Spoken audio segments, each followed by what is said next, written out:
როცა სააკაშვილი ხალხს აჯილდოებდა თუ უშუალოდ სიტყვით გამოდიოდა ერთი ეპიზოდი იყო ასეთი რომ მაშინ ქარელის პოლიციაში ვიყავით და ეს მეგის ქარდავა და კიდევ ვიღაცას თავს ამაწევინებდნენ და ესე უყურეო, გაიგე?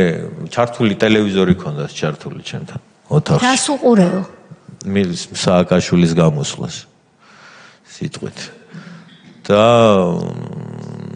როგორც კი ანუ მეც რაღაცას უკომენტარებდი ხოლმე და მე ისევე მცემდნენ და გონებას ყვა პრაქტიკულად ეგ ეპიზოდი ქარელის პოლიციის აი ყველაზე ბუნდოვნად მახსოვს, იმიტომ რომ ვიყავით დაახლოებით 1-5 საათი იქ და 5 საათის განმავლობაში ხდებოდა აი რამდენიმე ადამიანის აი არანორმალური ცემა.